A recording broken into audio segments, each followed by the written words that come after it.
¿Cómo le va? Buenas tardes, bienvenidos. Rápidamente nos vamos al edificio Cóndor. Allí el ministro de Defensa, Agustín Rossi, está dando a conocer una documentación encontrada en el edificio Cóndor relacionado con la última dictadura cívico-militar, básicamente la persecución de presos políticos, la desaparición de personas. Se trata de 1.500 archivos. Y a la directora de Derechos Humanos, directora general de Derechos Humanos de nuestro ministerio, Estela Segado, para que concurriesen al lugar para ver en presencia de qué cosas nos estábamos encontrando.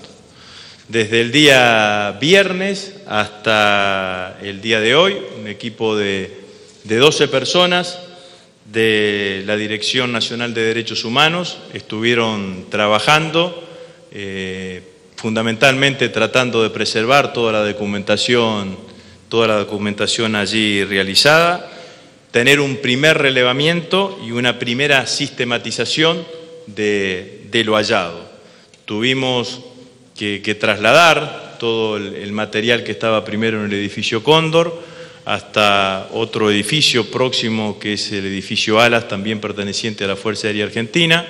Allí depositamos todo el material que estaba allí, que habíamos encontrado, para empezar a hacer una primera calificación de lo que nos estábamos encontrando, ¿no?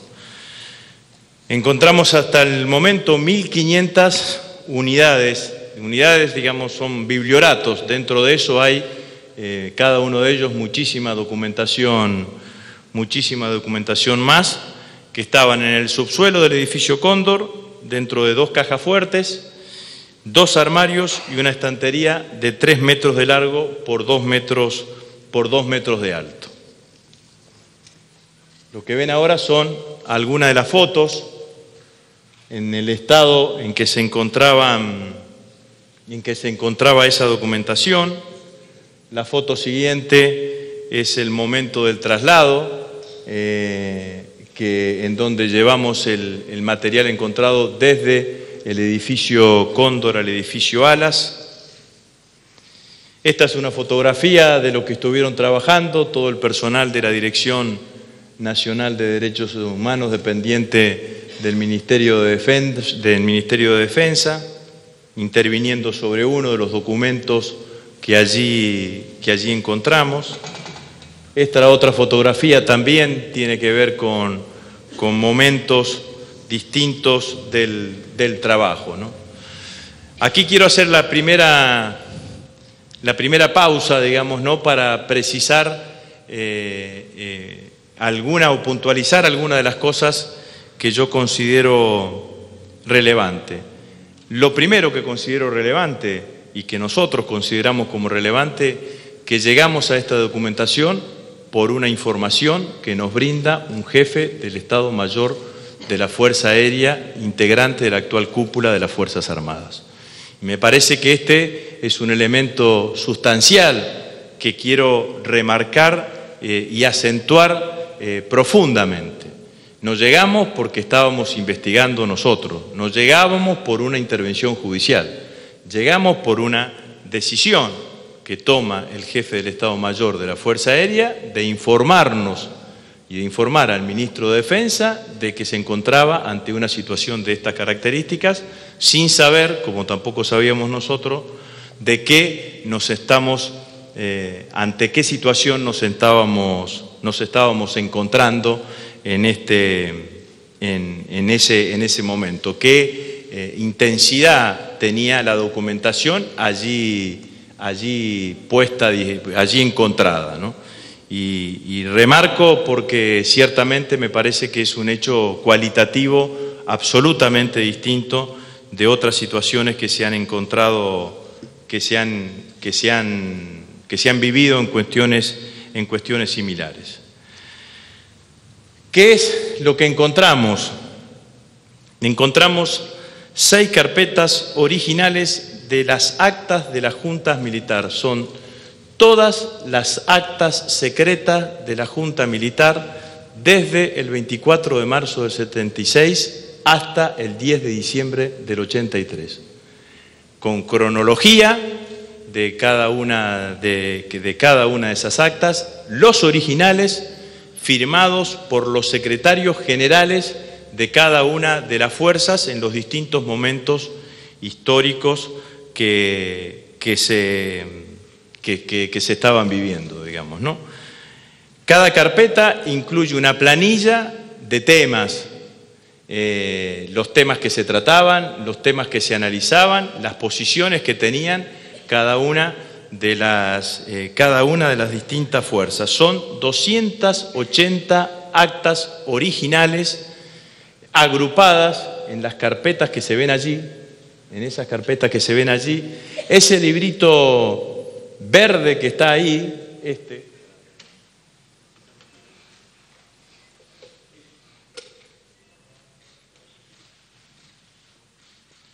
es un índice temático por abecedario de los temas que cada acta trataba, digamos, ¿no? Clasificado por cada uno de los temas que cada acta trataba.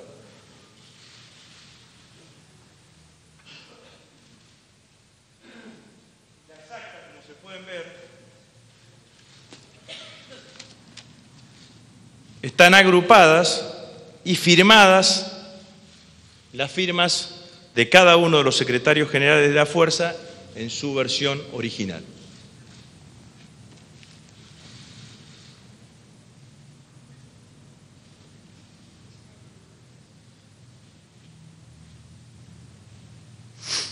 Por lo que nosotros conocemos, no significa, y de hecho hay algunas de las actas que en algunos otros documentos han estado y han aparecido, pero por lo que nosotros conocemos, una documentación integrada desde el 24 de marzo del 76 hasta el 10 de diciembre del 83 es la primera vez a la cual tenemos acceso, además con toda la ventaja, digamos, de lo que significa de que está ordenada con una clasificación previa, producto del orden cronológico, hasta con un índice temático por el cual uno puede llegar a ingresar en cada una de las actas según la temática que le podría llegar a interesar para investigar. Destaco que son 280 actas originales.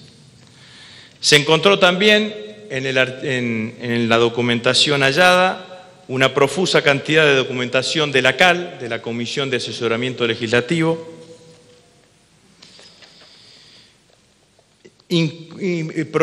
documentos que daban sustento doctrinario o ideológico al proyecto de reorganización nacional. Está el documento de trabajo sistematizado del plan de acción, del plan de gobierno, encabezado que en ese momento presentó quien era el jefe de planificación, creo que el general Díaz Besone y su equipo, que presentó para el conjunto de la Junta. Ese dibujo que está ahí es una hipótesis de plan de gobierno de la Junta Militar, que tenía dos partes. Una primera parte que era la etapa fundacional, que llegaba hasta cerca del 90, y una segunda parte que era denominada la Nueva República hasta cerca del año 2000. Era el escenario de plan de mediano plazo que tenía ese desarrollo en el momento que se elaboró. El otro documento es a nosotros, y a mí personalmente me parece que es trascendente, porque esto que se ve acá es una comunicación de la Asociación de Bancos Argentinos, de ADEBA, de aportes al proyecto al esquema de proyecto nacional. Con lo cual, esto que nuestra presidenta siempre dice de que el golpe del 76 no fue un golpe militar, sino que fue un golpe cívico-militar, encuentra en este tipo de documentos algún tipo de prueba que va en ese sentido. Encontramos 3 libros originales, que son los que están allí en tapa celeste, que son unos libros de mesa de entrada, que era en donde cualquier comunicación que se quería hacer a la Junta Militar quedaba asentada en ese lugar que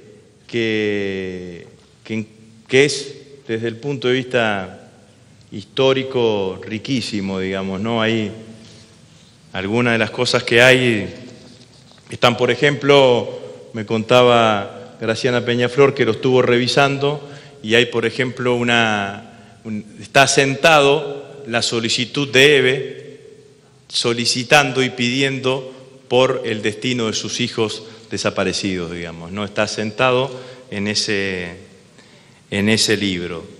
Y encontramos también documentación de una carpeta que analiza exclusivamente las listas negras de intelectuales, comunicadores y artistas, con distintos niveles de calificación según el criterio que se obtenía, digamos, y con distintos niveles de prohibición, por decirlo de alguna manera, en cuanto a su desenvolvimiento.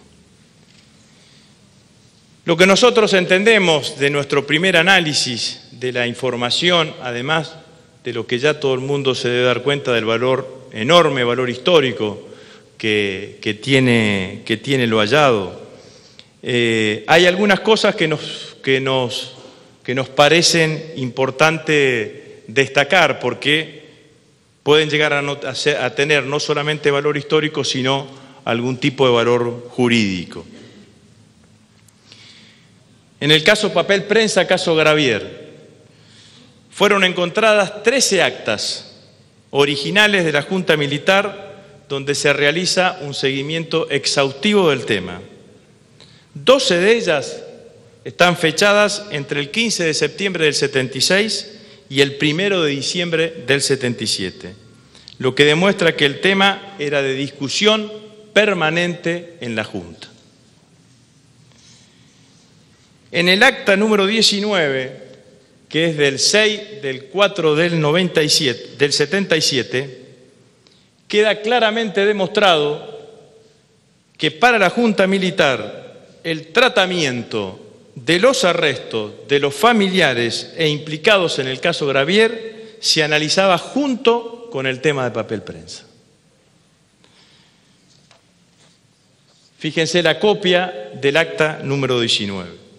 Eso que cuesta un poquito leer, dice así. Es un párrafo de lo que es el acta número 19. El punto 5 dice, arresto de familiares e implicados en el caso Gravier. 5.1, se decía que sea nuevamente tratado el problema de papel prensa, incluido en el acta número 14 de la Junta Militar, anexos 1 y anexo 2.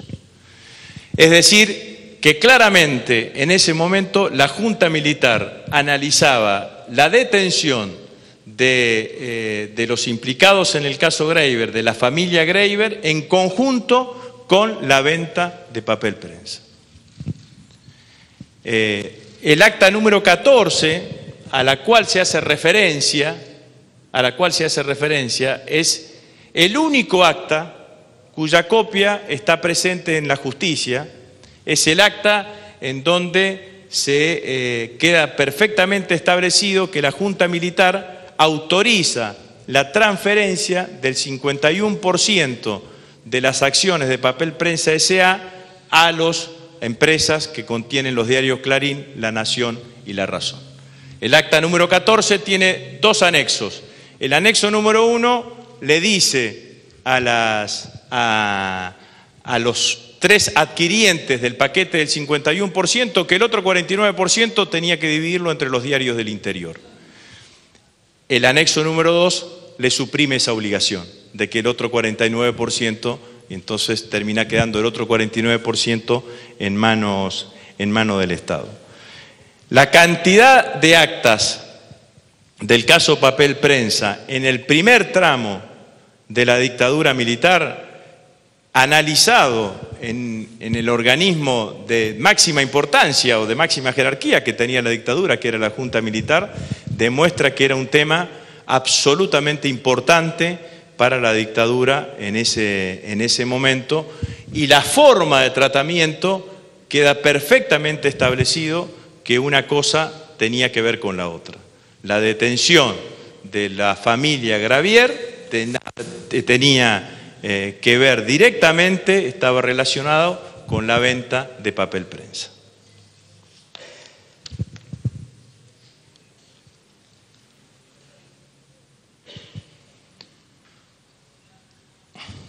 Paso a otro tema, ley de radiodifusión. Tanto que hemos charlado en estos días, digamos, ¿no? Ustedes saben que la ley que la Corte finalmente declaró constitucional vino a reemplazar a una ley de la dictadura, un decreto ley de la dictadura. El decreto ley de la dictadura fue sancionado, si no me equivoco, del número de la fecha me acuerdo bien, porque no podrían haber elegido un día mejor, 16 de septiembre, digamos, ¿no? Y fue, creo que fue el 16 de septiembre de 1980 en donde se dicta el decreto ley de la dictadura militar en el marco de la ley de radiodifusión de ese momento. En las actas se puede rastrear el tratamiento del tema. También este tema encontró posiciones dentro de lo que eran los debates de la dictadura en las reuniones de la Junta Militar. Hay distintas informaciones que tienen que ver con el tratamiento que se le dieron a distintas empresas durante el proceso y durante la dictadura. El caso de Austral, se encontraron memorias y balances de aerolíneas argentinas, la nacionalización previa intervención de la empresa Aluar. Aluar también está ligada al grupo Gravier en todo lo que significaba. Conflicto del Canal del Bigle. Se encontraron 20 actas de la Junta Militar que analizó el tema entre junio del 76 y junio del 79. Fundamentalmente lo que encontramos es toda una documentación que se construyó para rechazar el laudo arbitral de Gran Bretaña. Recordamos la historia, digamos, ¿no? Lo que había sucedido es que la Argentina tenía un laudo arbitral, había aceptado un laudo arbitral con Chile, con Gran Bretaña había decidido el laudo arbitral y nosotros rechazamos finalmente ese laudo arbitral. Hay documentación que sostiene la posición de esa época y al mismo tiempo hay documentación que instruye a distintos niveles del gobierno, distintos niveles de las Fuerzas Armadas y de la Cancillería de cuál tenía que ser la política y la decisión adoptada. Desaparecidos. La mayoría de las actas que tratan el tema giran en torno a qué decir frente a la opinión pública. Las discusiones internas sobre cómo abordar el tema en los medios de comunicación y cómo referirse a las personas desaparecidas usando eufemismos tales como averiguación de paradero. Hay también información elaborada frente a requerimientos de organismos internacionales o familiares desaparecidos. También hay una parte dedicada a todo lo que fue la visita de la Comisión Interamericana de Derechos Humanos en el año 79. Está el acta institucional del 24 de junio del 76. El acta dice: la Junta Militar se adjudica la facultad y responsabilidad de considerar la conducta de aquellas personas que hayan ocasionado perjuicios a los intereses de la nación. La Junta podrá aplicar medidas como la pérdida de derechos políticos y gremiales, expulsión del país a los extranjeros y argentinos naturalizados e internación en el lugar que determine el PEN mientras permanezcan a su disposición y prohibición de administrar. Esta es un acta que tiene que ver con el debate sobre la cuestión de los desaparecidos. Se decide en ese acta redactar una ley de presunción de fallecimiento. Tengo entendido que esa ley nunca terminó siendo aprobada por la Comisión de Asesoramiento Legislativo, pero me parecía importante tenerla y mostrarla como hecho de estas características.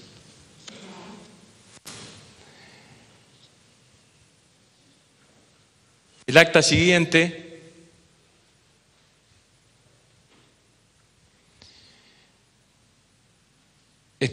tiene la referenciación a lo que decíamos anteriormente sobre el dictado de una potencial ley sobre presunción de fallecimiento.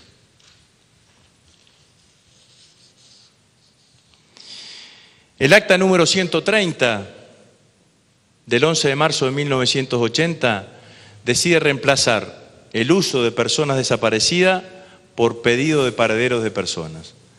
Al principio, en las primeras actas de la Junta Militar, la Junta adopta la denominación detenidos desaparecidos y después, en la medida que empieza a aparecer la presión internacional y empiezan a modificarse tenuemente en 1980 las condiciones políticas internas, adoptan un camino distinto. Y el detalle del acta número 130 del 11 de marzo, que es el acta que decíamos anteriormente en relación al cambio de denominación.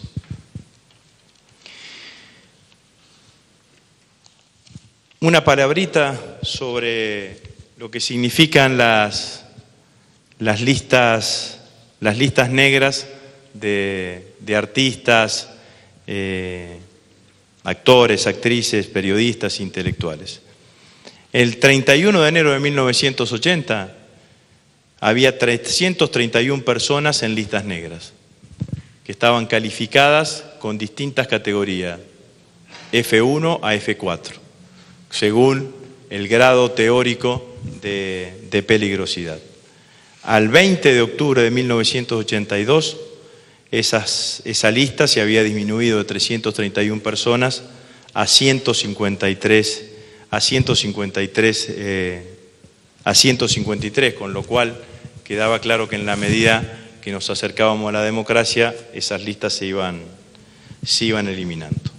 Había 4 fórmulas de calificar a las personas, de fórmula 1 o fórmula 4, por eso la F, y esas fórmulas iban de la 1, que era la que no tenía inconvenientes demasiados, a la fórmula 4, que era más complejo.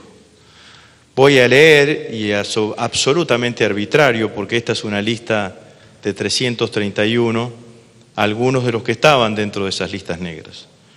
Norma Leandro, Emilio Alfaro, Héctor Alterio, Osvaldo Bayer,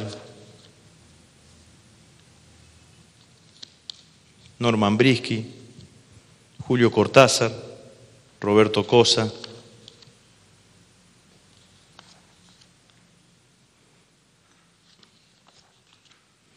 Rogelio García Lupo, Eva Giberti, Horacio Guaraní, Víctor Heredia,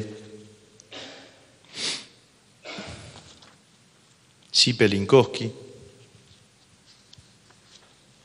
Federico Lupi,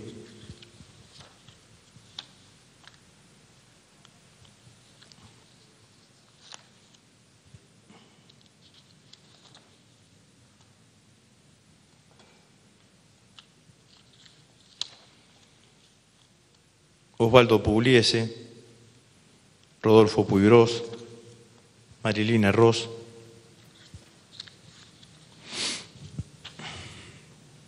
David Stivel, Mercedes Sosa,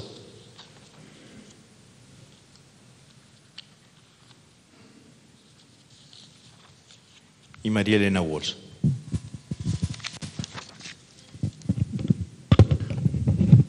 Para finalizar y para concluir, quería puntualizar 2 o 3 cosas que a nosotros nos parecen claramente importantes. En primer lugar, lo que dije al principio, nosotros llegamos a esta información por la decisión de un jefe de Estado Mayor de las Fuerzas Armadas. Si no hubiésemos tenido esa decisión, nunca hubiésemos llegado a tener esta información. Me parece que ese es un hecho cualitativo absolutamente distinto. Saben ustedes que desde hace 4 meses, cuando la presidenta me designó como ministro de Defensa, me dijo que había que empezar a construir una nueva etapa. Y yo creo que este hecho ayuda a consolidar la construcción de esta nueva etapa. La construcción de unas Fuerzas Armadas integradas a un proyecto de nación, fuertemente vinculadas con la sociedad civil y prestigiadas ante la sociedad civil. Ese es el objetivo que nosotros nos pusimos, se lo dije y lo mantengo permanentemente ante cada una de las fuerzas. La Argentina necesita de Fuerzas Armadas que lleven adelante y sean protagonistas de una política de defensa, y cualquier país autónomo que tenga un proyecto de nación necesita tener claramente una política de defensa. Y yo, créanme que estoy profundamente satisfecho que nosotros podamos hacer este anuncio con la conducción de las Fuerzas Armadas sentada en este mismo recinto. Es un elemento sustancialmente distinto y que podamos haberlo hecho justamente por haber sido el jefe del Estado Mayor de la Fuerza Aérea quien nos dio la información para poder llevar adelante toda esta recopilación de información que hoy estamos presentando. En segundo lugar, no tenemos duda que la información tiene un valor histórico relevante, sin ningún tipo de dudas. Creo yo, pero eso ya es decisión de la justicia decidirá si esta documentación que hemos encontrado tiene a su vez de valor histórico, valor jurídico para las distintas causas que se están llevando en los distintos estrados judiciales de la Argentina. La causa de papel prensa es una causa que está abierta, que tiene la documentación del informe que presentó el fiscal Ricardo Molina en su momento, que tiene toda la documentación del trabajo que realizó el Estado Nacional, que se llama papel prensa, que se llama papel prensa Nuestra Verdad, y nosotros creemos claramente que los elementos encontrados aquí van en el sentido o ayudan a consolidar esta idea que nosotros presumimos, pero que será la justicia la que tiene que determinar que las dos cosas estuvieron relacionadas. La venta de papel prensa con la detención de la familia Gravier y los allegados a todo lo que significaba papel prensa. Y el tercer elemento que quiero destacar es llevar una palabra de aliento y de esperanza. De aliento y de esperanza porque todos mantenemos la expectativa de que pudiese seguir existiendo documentación. Y este es un elemento. Después de 30 años de democracia, si contamos los 7 de dictadura, 37 años, aparece documentación en sentido original y claramente valiosa. Por eso yo he firmado, antes de bajar acá, una resolución en donde, por un lado, en cabeza de la Directora Nacional de Derechos Humanos, Estela Segado, que la verdad que han hecho un trabajo enorme durante todo este fin de semana para poder llegar adelante con toda esta presentación,